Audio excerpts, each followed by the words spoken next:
Hey everybody, this is Mystic Jen. I just got this tarot deck that I wanted to show off. It is the Akashi Tarot by Sharon Ann Klingler and Sandra Ann Taylor. This is a wonderful deck. I actually would consider this more oracle than tarot. The suits are completely different. It does have a major and minor arcana. The minor arcana doesn't call it the ace. They call it just the number 1. Has cards 1 through 8. There's no 9 or 10, and the court cards is just the king and queen. And the major arcana actually has different names. Some of them almost resonates a little bit with traditional arcana. But the suits, but they're different at the same time. They have general names on them and stuff. The minor arcana, trying to find it in here. This is the guidebook, which is very good. It's talking about the people. I don't think it's this part here.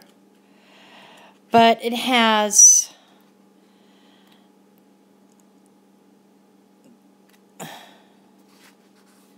about this card deck. Okay. The minor, there's the major and the minor. Okay. It has a suit of roses, which is for emotions and relationships, stuff like that. The suit of scrolls, which is about the mind. The suit of keys, which is your finances, your job, your career, etc.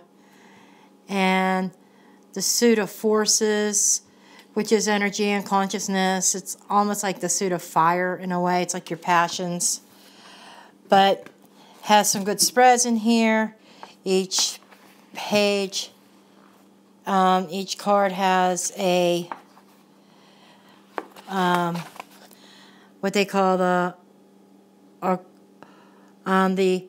Akashic Force, where you picture yourself entering into that card and accessing the Akashic records. And I could say I pretty much believe that this is a gateway to the Akashic records. Okay? And I got to make this quick because I got to go pick up my pizza. But anyhow, these are really big large cards.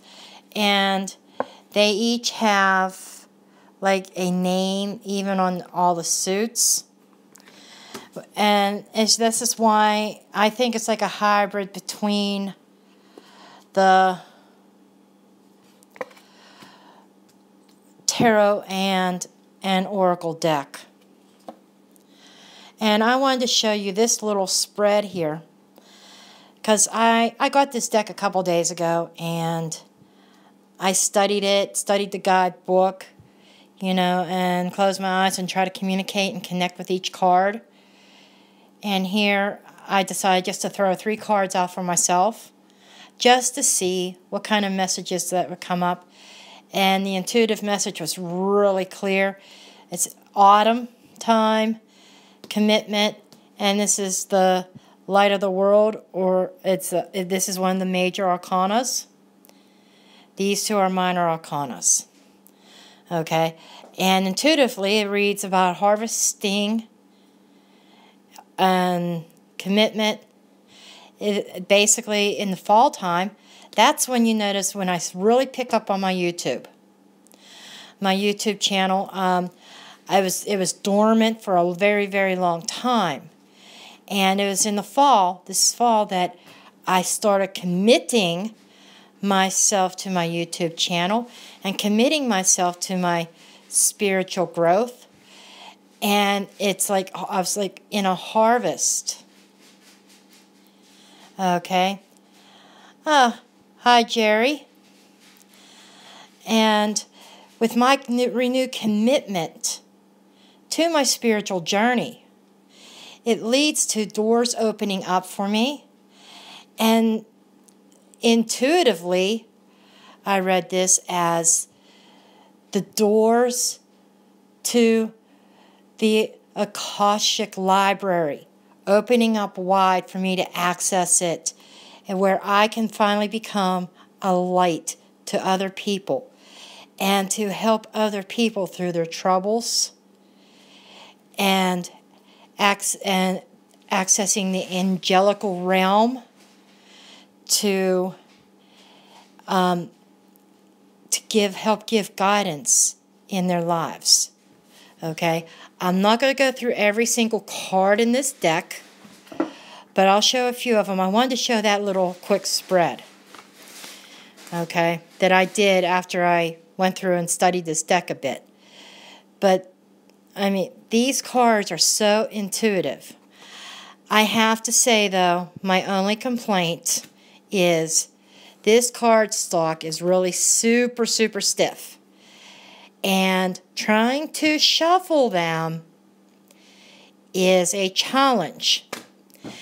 So anybody that views this, if you have any tips on how to break in a deck to make it easier to shuffle, please leave a comment below. I would greatly appreciate that. I have a few decks that it's really hard to shuffle. It's not just because of the size, but because of how stiff the cardstock is. It doesn't give. It doesn't bend very easily to shuffle them, especially when you're trying to get a mix. Like this particular deck, I do want a mix of reversed and upright cards. And if you have any tips on that too. I love this one. This is what is on the cover or on the box lid and on the cover of the guidebook. The Queen of Scrolls. She's about bringing messages and communication to you. She's about give words of wisdom. She's very intelligent. She taps. You can see her third eye all lit up. It's a matter of opening up and listening to the messages she brings. She brings you messages from the angelical realm, and she has a scroll in her hand here that to me is representation of records being written in the Akashic library. And it's some of this is very, I tell you what, when I picked up this deck, it vibrated in my hands. You know, so I highly recommend this deck to anybody. And like I said, to me, it's a cross between tarot and oracle cards. You know, so this is my deck review. I hope that you enjoyed this, and I will see you guys later.